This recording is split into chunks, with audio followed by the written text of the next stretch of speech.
Well, for ZKast, everyone, I'm CS Caravallo from ZK Research. We're here at St. Mary's Stadium, home of the Southampton Saints. You might wonder why I'm here with Sam Wilson, CEO of 8x8. Well, we just did day one of our Analyst Summit, and Southampton Saints are a customer of yours. Heck yeah, they are. So the first thing we do is we always support our customers. So we have all the analysts out at the pitch tonight. We're going to watch a game, but they're playing Crystal Palace. Yeah, so that's coming up soon, and hopefully we'll see them win. But I wanted to catch up with you after the Analyst Summit. I thought you said some really interesting things. It's been about a year since you did your last Analyst Summit, and a lot's changed in the business, right? You're trying almost absolutely through the Fuse acquisition, and just what's the momentum of the business going? How's it right now? So the momentum of the business has definitely improved, right? And I know that's going to sound strange with our numbers and everything else, but if you look underneath the covers, if you see what we see internally, and the analysts saw some of that today, you see that last year was all about innovation, and this last year that we just finished up, we just finished our Q4. So 2 years ago about innovation, this last year, we've seen renewed growth in our core business. So if you look at our core business, ex-Fuse, up year over year and quarter on quarter and accelerating in the back half of the year. So continue to do all the right things, continue to see momentum on our new products, continue to see a lot of innovation, and as we showed the analysts today, put out 4 press releases today on new product innovation. Yeah, now you're certainly not the biggest ZKast provider, but when we talk to all the customers here, they all, and when the question got asked why they've been doing this 8x8, they all answered the same way, that the intimacy that your sales team has with the customer is meaningful. So much so that you really understand their problems, you're not afraid to roll the sleeves and get busy with them. And tell me how you've driven that as a core competency within look, it's my team, it's not me on that one. Yeah. It's really, so I said it, and I think somebody tweeted out on LinkedIn, was you can't arbitrage, you can't replicate passion. And what we really want to do is make every single customer is the most important thing in our universe. Happy customers pay our bills. And so it's all about customer intimacy and having a passion for solving the customer's problems. That can't be arbitraged out with time and code. That's really a cultural thing. And it seems to me that the other challenge, one of the challenges your customers talked about, was with the AI coming, they're not really sure what to do, how to go about, how to get started. And it seems that passion you have for your customers really could be a big competitive differentiator in the AI era where there is so much uncertainty. I think so. And I think, look, you've done the research on this, lots of others done the research. It's about the fact that right now nobody knows the answers on what the future holds. And so they're picking companies to do business with that are partners for the future, right? We're going to go on a journey together. Yeah. If you were sat in our sales pitches are a lot of like, here's where we think the world's going, we don't know, but you should go on this journey with us to the future, and we'll be there for you. That's our commitment to you. We'll be there for you and with you the entire way. Good. And that really works. One of the other interesting things I thought that you said was you talked about like taking the gloves off. You're not going to be, the quiet vendor anymore. You're going to be louder. Talk about that. Yeah, so, that's and I'm happy to see that. Are you? Yeah, good. Because let me say, honestly, I was a little worried. So to be fair, the idea here is we've built a new product portfolio. We've got 10 plus product lines now. We've got compelling use cases and stories. We're focused on business outcomes. If you listen to why our customers, the thing we can improve on, it's communication. It's about being aggressive. It's about communicating out. It's about being out there and having our voice heard. And so when I say we're going back on offense, it's really to do that. We're spending money on marketing. We're adding sales reps. We're hiring channel account managers. We're growing our distribution network. We've got a great product portfolio. We've got great referenceable customers. Now we just need to grow our GTM engine to grow our business. Yeah, and one of the things I always like to uncover and to understand whether what you're saying is true or not is customers, right? And so I always like to ask about customers, but since we're here, tell me about the relationship you have with the Southampton Football Club. I know in the world of sports, I obviously cover a lot of that intersection of sports and tech.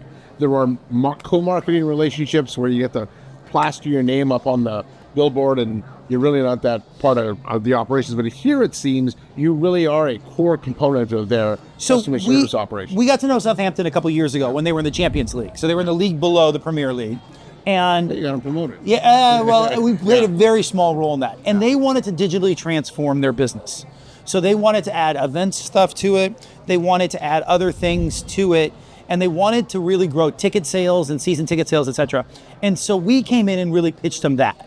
Let us help you digitally transform your business over time and drive more utilization of the stadium, more fan engagement, those kinds of things. They came back and said, we're in. we want to buy from you. And I remember the deal is like it was yesterday. We said, great, this is what we want in terms of cash and money. This is what we want in terms of sponsorship. And they're like, you're serious? I'm like, yes, we want to go on this journey with you. We absolutely want to go on this journey with you. And I view the sponsorship as important because it shows that it matters. It shows that we care. It shows to others this company made a decision. They have an IT department. They have Hugh, who's dead responsible for making sure everything works right. That's a real human being. We want to display that. We want to showcase that. Then they got, obviously promoted to the Premier League, which was awesome for us. Yeah. Well, when I talked to Hugh about it, he really did talk about the customer intimacy, and you are a core part of that journey that he's going. I know there's a lot of different things he's thinking about. One of them is, is AI and how they infuse that a little bit more. And so, talk about some of the announcements here, the AI side that you had this. So we focused a little bit more on the announcements this year around two things. So first I'm going to do the easy one, RCS for contact center. So we're big believers in digital. We're big believers in the digital channels. We're big believers in messaging. And I think we're the first major contact center player with RCS fully integrated one way and two way into the contact center. And the demo was fantastic. Was it? Yes. Good. I loved it. It's amazing. Yeah. RCS is amazing stuff. And actually RCS I think will bring SMS back up to the forefront for a whole host of reasons I get into some other time. The other thing we focused a lot on this year is orchestration. So last year and the year before was a lot about announcing products and product lines. Now it's a lot more about bringing those product lines together to solve problems. So for example, we launched a product called AI Orchestrator, which is really about the fact that you may have multiple bots or multiple technology and you want to build an orchestration layer. That was a really cool one. Was it? Yeah. So the idea is you can start to bring those bots together. Everyone's going to have like bot mania. Right. And so the question is, as a company, how do you manage the flow of information between those bots? And I've been a little worried that it's gonna create pandemonium in the workforce because you get so many bots all telling you what to do. Some are out to date, some some wrong. Yeah. So you need some orchestration layer that says, hey, this one's accurate, this is the real one, that one, don't use that one. Totally agree. Plus, what I like about it, you're not trying to be the one bot to rule them all. No. You're trying to just orchestrate the information. That's right. Between them. Yeah. And have the analytics, because it's not just bots. Like a lot of times bots will fail and you need human beings. We are not a company that believes all human beings are going away next Tuesday, right? There's going to be lots of instances where bots will fail with large customers, complex situations. You need that. The other thing we announced is customer journey. And that was really around now the customer journey includes all the AI capabilities. So you can literally tell when a customer hits the bot, how long they spend with the bot, what their sentiment is leaving the bot, if they have to go to a live agent, what was the sentiment when they hit the live agent, why did they have a problem, and then even suggestions on how to rectify those things. So really bringing the company up a layer, this gets more and more and more into the fact that, and my Chief Product Officer, Hunter, did a great job of this presentation, talking about the fact that we don't want to be in the business of selling Lego blocks. We want to be in the business of selling complete solutions, the complete package. And we use Lego as an example, right? Well, there's a lot of Lego block out there. There is. So, There's a lot. And what that means... The thing that you said that I really liked was that traditionally the vendor community was vendor simplicity, customer complexity. Exactly. You want to flip that around. I want to flip that around on its head because that's what's usually happened. We've left integration. We've left making it work to the customer. And why? Because it's easy. It is easy, yeah. Right? It's just easy to throw them a bunch of Legos and say, go build something. What's much harder is to come in and say, we'll actually help you achieve your business outcome. But if we do that, the customer's stickier, they last longer, the relationship's more strategic, there's less of this flip-flopping that's very common in the telecom industry. Yeah, okay, well, last question then. So you've got the integration with Fuse mostly out of the way. Yep. You rolled out a bunch of announcements here. It seems this year, going into next fiscal year, will be a year of execution. That's right. And so without getting into too many forward-looking statements or revenue guidance, what are some milestones people can look for to know that you're on track for where you want to be next year? So we want to continue to grow the number of multi-product customers. So 3+ product customers grew substantially year over year. We want to continue that momentum, 3+, 4+, 5+ product customers. We want to continue to grow our new product revenues because that's a sign of getting traction with those new products, et cetera. We want to continue to build out our technology partner ecosystem.